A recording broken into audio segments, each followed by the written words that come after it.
आप सभी का स्वागत है आपका अपना YouTube channel RS study point में। और आज के इस वीडियो क्लास के माध्यम से हम जानेंगे बिहार बोर्ड कक्षा 10वीं भूगोल यानी कि ज्योग्राफी के पहले पाठ के बारे में, जिसमें हम लोग संसाधन एवं उपयोग के बारे में पढ़ेंगे। और उसके साथ साथ जो भी आपके इसमें ऑब्जेक्टिव प्रश्न है, बिल्कुल हम लोग ऑब्जेक्टिव प्रश्न पढ़ने वाले हैं जो आपके 2024 के एग्जाम में इससे बाहर प्रश्न नहीं किए जाएंगे। तो इसको आप लोग जो है सावधानीपूर्वक याद कर लीजिए, बिल्कुल ही इम्पोर्टेंट है।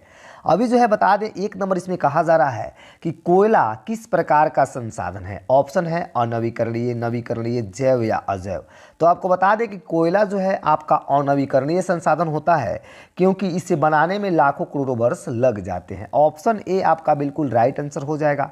इसमें का अगला प्रश्न कहा जा रहा है कि सौर ऊर्जा निम्नलिखित में से कौन सा संसाधन है। चलिए, सौर ऊर्जा जो है निम्नलिखित में से कौन सा संसाधन है, ऑप्शन आपके स्क्रीन पर है। तो आपको बता दें, जो सौर ऊर्जा होता है वह पुनः पूर्ति योग्य संसाधन होता है गुरुजी। ऑप्शन आपका बी राइट आंसर हो जाएगा। इसमें अगले प्रश्न की बात करते हैं। प्रश्न आपसे कहा जा रहा है कि तट रेखा से कितने किलोमीटर क्षेत्र की सीमा अपवर्जक आर्थिक क्षेत्र कहलाते हैं। यानी तट रेखा से जो है कितने किलोमीटर तक की जो सीमा होती है उसको अपवर्जक आर्थिक क्षेत्र बताया जाता है। यानी तट, मान लीजिए समुद्र तट के जो है कितने किलोमीटर तक जो है अपवर्जक आर्थिक क्षेत्र होता है, तो 200 किलोमीटर तक। प्यारे बच्चों, ऑप्शन आपका बी राइट आंसर हो जाएगा। देखिए, इससे बाहर प्रश्न नहीं किए जाते हैं, तो इसको आप लोगों को रट लेना है। कहा जा रहा है इसमें कि डाकू की अर्थव्यवस्था का संबंध है। डाकू की अर्थव्यवस्था का संबंध किससे है? तो आपको बता दें कि डाकू की जो अर्थव्यवस्था का संबंध होता है वह संसाधन के विदोहन से होता है। प्यारे बच्चों, ऑप्शन आपका बी हो जाएगा। इसमें का अगला प्रश्न कहा जा रहा है कि समुद्री क्षेत्र में राजनीति सीमा में कितने किलोमीटर क्षेत्र तक जो है आपदा निहित है। यानी कि कितने किलोमीटर तक जो है आपदा निहित होता है, तो 19.2 किलोमीटर तक लगभग। ऑप्शन डी आपका बिल्कुल राइट आंसर हो जाएगा। इसमें का अगला प्रश्न कहा जा रहा है कि पेट्रोलियम किस प्रकार का संसाधन है। बहुत ही इंपॉर्टेंट प्रश्न, पेट्रोलियम किस प्रकार का संसाधन है प्रश्न किया जा रहा है। तो पेट्रोलियम की बात करें तो ये भी आपका जो होता है आपका अनवीकरणीय संसाधन होता है, क्योंकि इसे भी बनाने में लाखों वर्ष लग जाते हैं। प्यारे बच्चे, यानी कि जिसको बनाने में लाखों वर्ष लग जाते हैं, जिसका पुनः जो है उपयोग करने के बाद में पुनः उपयोग में लाने में जो है लाखों करोड़ों वर्ष लग जाते हैं, तो वैसे संसाधन को हम लोग अनवीकरणीय संसाधन कहते हैं। तो ऑप्शन आपका सीधे ए हो जाएगा। प्यारे बच्चों, राइट आंसर ए हो जाएगा। इसमें का अगला प्रश्न कहा जा रहा है कि निम्न में कौन सी मिट्टी सर्वाधिक उपजाऊ है। निम्न में कौन सी मिट्टी सर्वाधिक उपजाऊ है प्रश्न किया हुआ है। तो आपसे ऑप्शन दिया है आपका पर्वतीय, मरुस्थलीय, पीली या जलोढ़। चलिए, सबसे जो है सर्वाधिक उपजाऊ मिट्टी जो होती है आपका जलोढ़ मिट्टी। ऑप्शन डी आपका बिल्कुल राइट आंसर हो जाएगा। इसका अगला प्रश्न कहा जा रहा है कि काली मृदा का दूसरा नाम क्या है। काली मृदा का दूसरा नाम क्या है? ऑप्शन आपके स्क्रीन पर है। तो आपको बता दें कि काली मृदा का दूसरा नाम रेगुर मृदा है। देखिए, ये प्रश्न आपसे बार बार किया हुआ है, तो इसको रट लेना बहुत ही जरूरी है आपके सोशल साइंस के लिए। इसमें का अगला प्रश्न कहा जा रहा है कि मरुस्थलीय मृदा का विस्तार निम्न में से कहाँ है। तो मरुस्थलीय मृदा का विस्तार जो है राजस्थान तक है गुरुजी। ऑप्शन बी आपका बिल्कुल राइट आंसर है। जितने भी मेरे प्यारे स्टूडेंट्स ऑप्शन बी कमेंट कर रहे हैं, बिल्कुल आपका राइट है। जिनका भी गलत हो रहा है घबराए नहीं, अपना स्कोर करते चले। अगला कहा जा रहा है इसमें कि सोपानी कृषि किस राज्य में प्रचलित है। सोपानी कृषि किस राज्य में प्रचलित है? तो सोपानी कृषि जो होता है आपका उत्तराखंड में होता है। ऑप्शन बी आप जो है देखते ही लगा लीजिए, स्कोर आपका राइट हो जाएगा।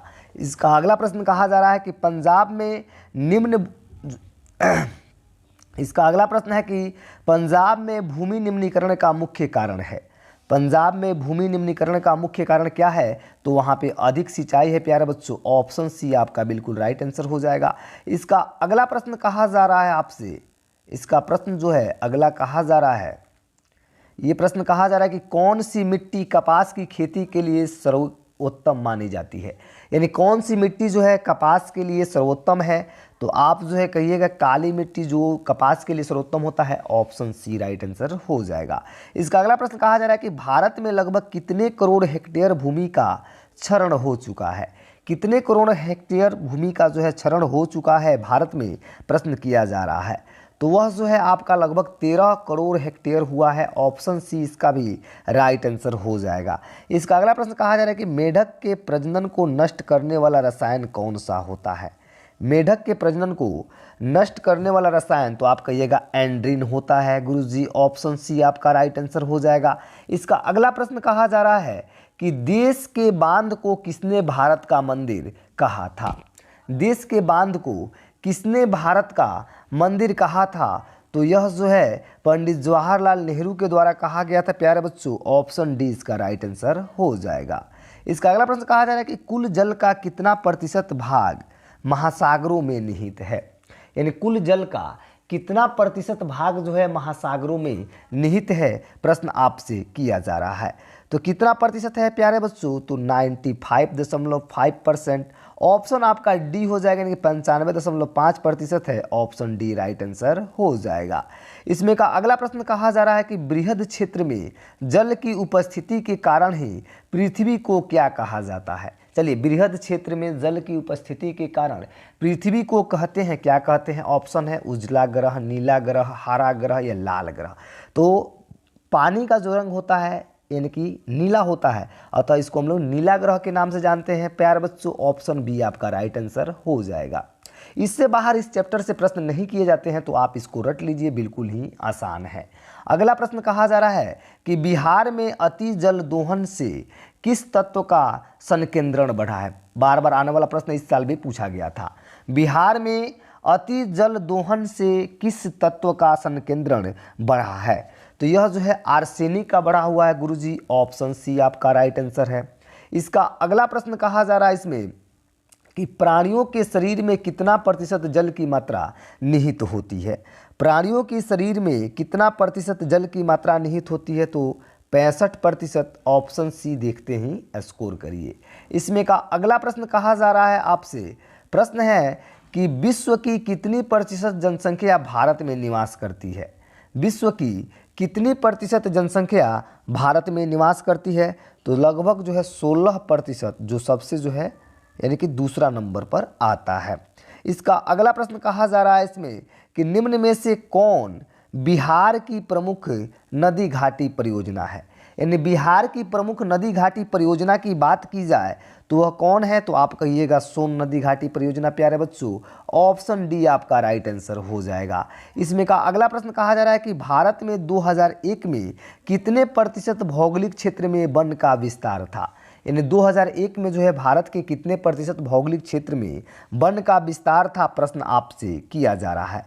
तो 19.27% था, और ऑप्शन जो है आपका बी इसमें राइट आंसर हो जाएगा। इसमें का अगला प्रश्न कहा जा रहा है कि वनस्पति रिपोर्ट 2005 के अनुसार भारत में वन का विस्तार है, यानी वनस्पति रिपोर्ट 2005 के अनुसार भारत में वन का फैलाव कितना है, प्रश्न किया जा रहा है।